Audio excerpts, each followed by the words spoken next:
Pourquoi? Parce que c'est le podcast qui répond à tous tes pourquoi. Que ta question soit scientifique, philosophique, métaphysique, farfelue ou complètement à côté de la plaque, parce que il répond. Alors écoute! Pourquoi les chats attendent toujours sur leurs pattes? C'est vrai que les chats sont de sacrés acrobates. Du coup, je vais poser la question au vétérinaire Marc-Alain Thièche, qui est aussi président des vétérinaires vaudois.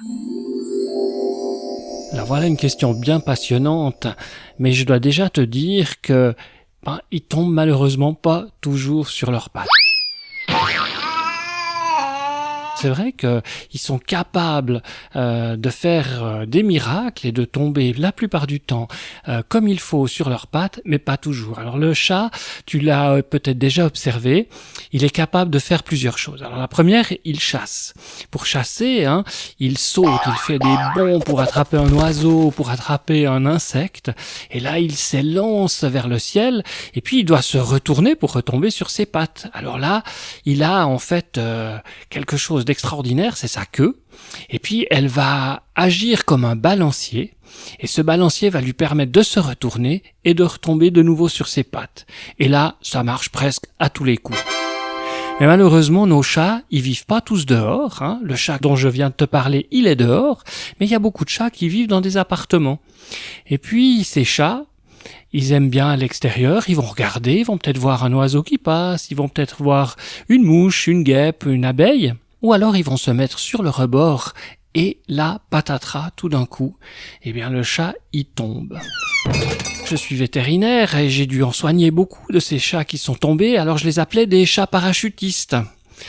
Et donc le chat, tu vois, il tombe, il se dit, mais qu'est-ce qui se passe? Alors, il y a un petit moment, il réalise pas, et alors à ce moment-là, son cerveau va déclencher un réflexe. Un réflexe, c'est quelque chose qui arrive sans que ta tête le décide vraiment. C'est-à-dire, par exemple, lorsque ta main approche du feu, par réflexe, tu vas vite retirer ta main.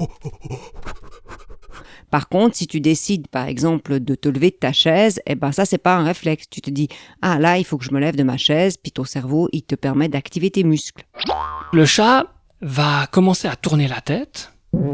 La tête va regarder vers le bas, la colonne vertébrale va se tourner de nouveau, et là, tout son corps va regarder vers le bas.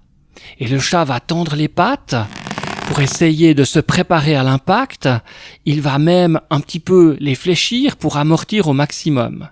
S'il tombe de pas très haut, s'il tombe sur un sol qui est pas trop dur, il amortit l'impact, et puis, au miracle, il y a presque pas de blessure, voire pas du tout. Mais malheureusement, cette histoire, elle se termine aussi des fois très mal, parce que si le chat, il saute ou il tombe de très très haut, malgré tous ces mécanismes de protection, l'impact est si fort que les blessures peuvent être très très graves, voire même mortelles.